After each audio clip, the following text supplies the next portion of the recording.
सो ये हमारा पहली वीडियो होगी। यूनिट 1 पे हम स्टार्ट करेंगे। TAW10 है, मतलब SAP का जो अबैप का कोर्स है वो TAW10 है, इसकी जो ई बुक है उसका नाम। तो इसमें वर्क बेंच फंडामेंटल्स के हवाले से हम देखेंगे कि भाई क्या क्या चीज़ें हैं इसमें। शुरू में थोड़ी इंफो दी हुई है, कंटेंट्स दिए हुए हैं, पूरा इंडेक्स बताया हुआ है कि पूरे मैनुअल में क्या क्या कवर होगा। This is unit 1 SAP systems. तो इसमें SAP नेटवीवर की कैपेबिलिटीज एक्सप्लेन की जा रही हैं कि असल में जो SAP नेटवीवर है वो क्या चीज़ है। तो मैं बताता चलूँ कि ये अबैप का जो कोर्स है ये SAP की हर चीज़ को कवर करेगा। ये नहीं होगा कि सिर्फ अबैप के ऊपर हो, ये SAP के हवाले से भी हर चीज़ में बताता रहेगा कि SAP असल में क्या है। तो सबसे पहले ये लोग SAP का जो सॉफ्टवेयर है उसका पोर्टफोलियो बता रहे हैं कि being the market and technology leader in business management software, SAP offers a wide range of products, applications and services to enterprises of different sizes. इसका मतलब है कि ये जो मार्केट का और टेक्नोलॉजी का ये लीडर है फिलहाल बिजनेस मैनेजमेंट सॉफ्टवेयर के अंदर। SAP के अलावा भी काफ़ी कंपनीज हैं जो SAP का सॉफ्टवेयर बेचती हैं, प्रोवाइड करती हैं SAP जैसे सॉफ्टवेयर्स। SAP का नहीं, SAP जैसे सॉफ्टवेयर्स बेचती हैं जो डेटा मैनेज करते हैं, बिजनेस मैनेजमेंट सॉफ्टवेयर्स कहलाते हैं। लेकिन उन सब के जो टॉप पे है वो अभी भी SAP है। तो SAP एक सॉफ्टवेयर है और जो कंपनी ये सॉफ्टवेयर बनाती है उसका खुद का नाम भी SAP ही है। तो ये एक जर्मनी की कंपनी है, 5 बंदों ने इसको डेवलप किया था और ये उसी टाइम से चलता आ रहा है। काफी टाइम इसको हो चुका है, 30-40 साल से ज्यादा इसको मार्केट में हो चुका है। तो right now he this is the leading business management software. तो इनका जो सबसे मेन इंपॉर्टेंट जो सॉफ्टवेयर के अंदर की एक चीज है जो सबसे ज्यादा इनकी बिकती है वो है SAP बिजनेस स्वीट। तो जो SAP बिजनेस स्वीट है इसके अंदर काफी चीजें मौजूद हैं, जैसे कि SAP ERP, CRM, SRM, SCM और PLM। तो असल में ये ERP सिस्टम क्या है? ERP सिस्टम होता है इंटरप्राइज रिसोर्स प्लानिंग। ये हर छोटी बड़ी कंपनी के पास ERP लाजमी लगा हुआ होता है। हम जहाँ भी देखें दुनिया में किसी भी कोने पे या जहाँ पे भी हमारी नजर जाती है, जहाँ बिजनेसेस होते हैं या कोई और काम है, जैसे हॉस्पिटल्स हो गए, बिजनेस, बिस्किट्स मैनेजमेंट फैक्ट्रीज हो गई, पेनाडोल्स मेडिसिन फैक्ट्रीज हो गई, वहाँ सब पे भी ERP सिस्टम लाजमी लगा हुआ होता है। तो ये उनके डेटा को मैनेज करता है।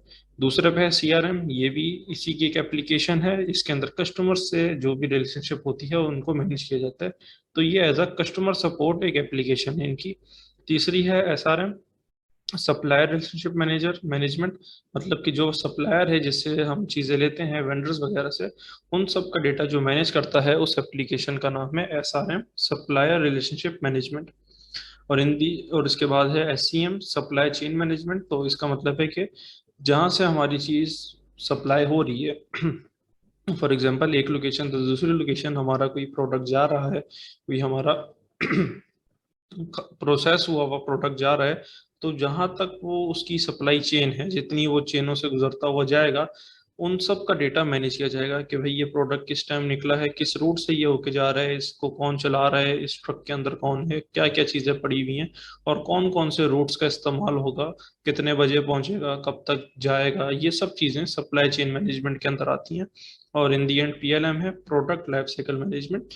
तो इसके नाम से ही जाहिर हो रहा है कि प्रोडक्ट के ए टू लेके जेड जो भी इंफॉर्मेशन है वो इस PLM के अंदर हम मैनेज कर सकते हैं। फॉर एग्जांपल कि हमारे प्रोडक्ट का जो रॉ मटेरियल है वो कब एक्सपायर होगा, वो हमें किस वक्त रिसीव हुआ है, किसने रिसीव किया है, ये सारी चीज़ें। इसके बाद के अगर हमारा प्रोडक्ट कंप्लीट हो चुका है, बन चुका है, तो उसकी एक्सपायर कब है, कब तक वो एक्सपायर हो सकता है, कितना वो अच्छा रहेगा, ये सारी चीज़ें प्रोडक्ट लाइफ साइकिल मैनेजमेंट के अंदर आती हैं। इसके बाद SAP नेटवीवर है। तो SAP की जितनी भी एप्लीकेशन हैं वो सब SAP नेटवीवर के ऊपर चल रही होती हैं। ये एक प्लेटफॉर्म कहलाता है SAP नेटवीवर। इसकी कुछ कैपेबिलिटीज एज अ मैप की सूरत में हमें दिखाई जा रही हैं कि भाई ये यूज़र प्रोडक्टिव है, यूज़र इंटरफेस टेक्नोलॉजी, इसके अंदर पोर्टल्स हैं, सर्च हम कर सकते हैं, मोबाइल के ऊपर इस्तेमाल कर सकते हैं, आसान है इस्तेमाल करना। इसी तरह बिजनेस इंटेलिजेंस वगैरह ये सारी चीज़ें हैं। कुछ इसकी हम देख लेते हैं कैपेबिलिटीज जो प्रोमिनेंट हैं, जैसे यूज़र प्रोडक्टिविटी, कि ये आसान है इस्तेमाल करना, इससे यूज़र की जो प्रोडक्टिविटी है वो बढ़ जाती है काफ़ी गुना। बिजनेस इंटेलिजेंस मतलब मार्केट में जो चीज़ें चल रही हैं उसके हिसाब से ये अपनी रिपोर्ट्स बना सकते हैं, एनालिसिस करते हैं और बताते हैं कि भाई हमने फ्यूचर में किस तरह काम करना है। जैसे users to access, format, analyse, navigate and share information across an organisation. इसी के साथ साथ अगर हमने अपना डेटा शेयर करना है, अपने प्रोसीजर शेयर्स करने हैं, जो भी चीज़ें हमें फ्यूचर में काम दे होंगी, जो हमारे को फायदा पहुंचाएंगी, उन सब के ऊपर भी हम काम कर सकते हैं। बिजनेस प्रोसेस कंपोजिशन, इसका यही मतलब है कि हमारा मार्केट में किस तरह का रुझान है, क्या काम चल रहा है। जैसे कि डिज़ाइन करना, मॉडल इम्प्लीमेंट, रन करना, मॉनिटर करना, चीज़ों को ऑपरेट करना और अपनी बिजनेस प्रोसेसेस को इम्प्रूव करना। EIM है इंटरप्राइज इंफॉर्मेशन मैनेजमेंट, जिसके अंदर डेटा वेयर हाउसिंग हो गया। Master data management, master data वो होता है जो फर्स्ट टाइम सेव किया जाता है। जो मास्टर डेटा होता है उसको बार बार हम चेंज नहीं करते। डेटा इंटीग्रेशन हो गई, डेटा की क्वालिटी मैनेजमेंट हो गई, इसी तरह मेटा डेटा मैनेजमेंट हो गई। मेटा डेटा डेटा की डिटेल्स को कहा जाता है। अगर किसी का नाम है, फर्स्ट नेम लास्ट नेम, उसके मेटा डेटा कहलाएंगे। उसकी स्ट्रीट नंबर, उसकी लोकेशन, उसकी एड्रेस वगैरह, ये सब उसके मेटा डेटा के अंदर जाएंगे। मास्टर डेटा के अंदर उसका सिर्फ एक प्रोमिनेंट डेटा आएगा, जैसे उसका नाम आ गया, उसकी सैलरी आ गई, उसकी वो आ गई, सर्विस आ गई, उसकी मॉड्यूल आ गया, उसकी मैनेजमेंट आ गई, ये कहाँ काम करता है, ये सारी चीज़ें। और अगर हम उसकी फर्दर चीज़ों को देखा जाए कि भाई इसका फर्स्ट नेम क्या है, इसका लास्ट नेम क्या है, मिडल नेम क्या है, इसकी स्ट्रीट नंबर क्या है, हाउस नंबर क्या है, इसकी लोकेशन वगैरह, इसकी सैलरी पैकेजेस कितने हैं मंथली, एडवांस क्या है, अलाउंस क्या है, ये सारी चीज़ें मेटा डेटा के अंदर आती हैं। इसी तरह इंफॉर्मेशन लाइफ साइकिल और इंटरप्राइज कंटेंट मैनेजमेंट भी इसी के अंदर ही आते हैं। फर्दर इसके अंदर एसओए मिडलवेयर है, कस्टम डेवलपमेंट आती है, सिक्योरिटी एंड आइडेंटिटी, ALM आ गई, एप्लीकेशन लाइफ साइकिल मैनेजमेंट, ये सारी चीजें भी इसी के अंदर ही है, नेटवीवर के अंदर। नेटवीवर एप्लीकेशन सर्वर के अंदर क्या चीजें मौजूद हैं, ECC 6.0 है और दूसरा है इंटरप्राइज पोर्टल 7.4 एप्लीकेशन है। और जो बेसिक फंक्शनैलिटीज हैं वो नेटवीवर AS अबैप और दूसरा AS जावा के ऊपर काम करता है। राइट नाउ नेटवीवर AS अबैप 7.5 चल रहा है दुनिया के अंदर। मैनुअल के हिसाब से ये चीजें सिर्फ समझाई जा रही हैं। सबसे पहला कॉन्सेप्ट इसके अंदर क्या है, properties of SAP NetWeaver application server का, कि ये 3 लेयर्स के ऊपर काम कर रही होती है।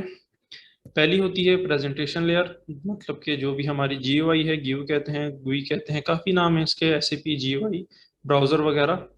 मतलब कि वो स्क्रीन जिसको हम देख सकते हैं, जिसके ऊपर हम अपना डेटा इंटर कर सकते हैं, अपना काम कर सकते हैं, उसे GUI कहा जाता है, ग्राफिकल यूज़र इंटरफेस। इसी तरह हम ब्राउज़र के ऊपर भी ब्राउज कर रहे होते हैं, चीज़ें ढूंढ रहे होते हैं, पढ़ रहे होते हैं, सर्च कर रहे होते हैं, तो ये इंटरफेस कहलाते हैं। तो सबसे पहली जो लेयर है वो प्रेजेंटेशन लेयर है। अब वो इंटीग्रेट हुई भी एप्लीकेशन लेवल के ऊपर, जिसके अंदर हमारा जावा चल रहा है और अब ऐप लैंग्वेज चल रही है। तो इनके सिंटेक्स काफ़ी हद तक सेम होते हैं। अब ऐप सिर्फ SAP वालों के लिए बनाई गई थी और जावा वर्ल्ड वाइड इस्तेमाल हो रही होती है एज अ लैंग्वेज। तो ये इसके ऑपरेटिंग सिस्टम को सपोर्ट करती हैं दोनों लैंग्वेजेस। इसी के साथ साथ अगर कोई सिस्टम हमारे से एक्सटर्नली कनेक्टेड हुआ हुआ है, चाहे वो SAP का हो या नॉन SAP हो, तो वो भी एप्लीकेशन लेवल से इंटीग्रेट होंगे। उनके जो भी प्रोसेसेस हो वो SAP की एप्लीकेशन लेवल से इंटीग्रेट होंगे। और इन दी एंड जो भी प्रोसेसेस होंगे कंपनी के अंदर, जो भी चीज़ें एप्लीकेशन लेवल के अंदर कंप्लीट होंगी काम, वो इन दी एंड डेटाबेस के अंदर जाके सेव हो जाएंगी। सेव होने का तरीका क्या होगा कि अब ऐप का अपना एक पोर्शन बना हुआ होगा डेटाबेस के अंदर और जावा का अपना पोर्शन बना हुआ होगा। इसी तरह जो बायर का एक्सटर्नल सिस्टम है उसके अंदर अगर SAP है तो प्रॉपर इस तरह का डेटाबेस होगा, और अगर नॉन SAP है तो उनका अपना कोई डेटाबेस मौजूद होगा। अब इसके अंदर एप्लीकेशन सर्वर्स की बात की जा रही है, SAP वो एस अबैप और एस जावा के बारे में। तो क्लाइंट्स एंड सर्वर्स का कॉन्सेप्ट दिखाया जा रहा है कि हार्डवेयर ओरिएंटेड व्यू किस तरह होता है कि क्लाइंट है, उसका कनेक्शन हुआ हुआ है LAN या WN से, मतलब local area network. Local area network वो होता है कि जो छोटी जगह पे, जैसे ऑफिस हो गए, छोटे स्कूल्स हो गए, अगर इधर कंप्यूटर्स आपस में कनेक्टेड हैं एज अ वायर के थ्रू, तो वो LAN के उसके जुमरे में आते हैं। और WAN का मतलब है वाइड एरिया नेटवर्क, मतलब वायरलेसली अगर कंप्यूटर्स आपस में कनेक्टेड हैं, चाहे वो एक ही जगह पे हों या दूर दराज हों, कोई कंट्री के अंदर हो, कोई कंट्री से बाहर हो, कोई काफ़ी डिफरेंट सिटीज़ के अंदर मौजूद हो, तो वो WAN के जुमरे में आते हैं। और इन दी एंड वो कनेक्ट होते हैं सर्वर से। सॉफ्टवेयर इसका किस तरह देखा जाएगा, सॉफ्टवेयर ओरिएंटेड व्यू, कि जो क्लाइंट है वो कोई प्रोसेस करेगा जिसको हम प्रोसेस वन का नाम देंगे, तो वो आगे जाके काम करेगा। तो ये रिक्वेस्ट ऑफ अ सर्विस है, मतलब क्लाइंट ने कोई चीज रिक्वेस्ट की है तो वो अंदर जाके प्रोसेस होगा सर्वर के ऊपर, और वो फिर उस चीज को प्रोवाइड करेगा, जो भी सर्विस प्रोवाइड जो मांगी है उसने। हो सकता है क्लाइंट ने अपने पासवर्ड को चेंज करना हो तो उसने रिक्वेस्ट करी हो SU01 के थ्रू के पासवर्ड चेंज करना है, तो वो सर्वर के अंदर प्रोसेस होगा, सब चीजें चेक की जाएंगी कि भाई इसके पास अथॉरिटी है चेंज करने की पासवर्ड, और फिर उसको वो सर्विस प्रोवाइड कर दी जाएगी। लेयर्स के हवाले से वापस से आता है हमारे पास ये client and server configuration for SAP systems. तो लेयर्स दिखाई जा रही है, प्रेजेंटेशन लेयर आ गई, इंटरनेट आ गई, इथरनेट हो सकता है, LAN हो सकता है, WAN हो सकता है, फिर दूसरे पे एप्लीकेशन और तीसरे पे डेटाबेस। तो जो लेयर है पहली है प्रेजेंटेशन प्रोसेसेस, इसमें सिंगल टेयर है, डुअल टेयर है, टू टेयर कहलाती है, थ्री टीयर और मल्टी टेयर। तो सिंगल टेयर का मतलब है कि सिर्फ एक बंदा है जिसको सिर्फ अपने लैपटॉप के ऊपर बिजनेस चलाना है, कोई छोटा सा उसका बिजनेस होगा जो सिर्फ एक लैपटॉप के ऊपर काम कर सकता है, तो उसको हम सिंगल टीयर कहते हैं। अगर उसका बिजनेस थोड़ा सा ज्यादा है तो वो दो सिस्टम्स के ऊपर काम कर सकता है, तो वो टू टीयर्स के अंदर आता है। अगर दो से ज्यादा चाहिए, तीन सिस्टम्स के ऊपर उसने काम करना है, तो वो थ्री टीयर्स के अंदर आएगा। और इन दी एंड अगर काफी बड़ी कंपनी है, मल्टी नेशनल कंपनी हो गई, मल्टी नेशनल्स हो गई, या नेशनल कंपनीज हो गई, इंटरनेशनल हो गई, तो वो काफी सारे सिस्टम्स के ऊपर काम हो रहा होता है। ये नहीं कि वो सिर्फ एक सिस्टम के ऊपर काम कर लें या एक डिवाइस के ऊपर, तो वो फिर मल्टी टीयर्स के ऊपर आ जाती हैं और वेब ब्राउजर्स के ऊपर आ जाते हैं, कि एक ही टाइम पे हजारों की तादाद में काम हो रहा होता है कंप्यूटर्स के ऊपर।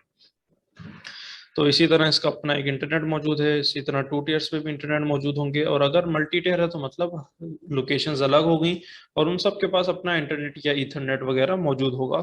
फिर एप्लीकेशन लेयर भी यही है कि अगर सिंगल है तो उसका सिंगल प्रोसेस चलेगा।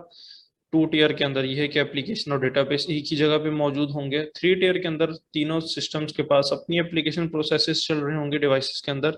मल्टी टीयर में हर कंप्यूटर के पास अपना सिस्टम होगा और इन दी एंड डेटाबेस के अंदर चीजें सेव हो जाएंगी।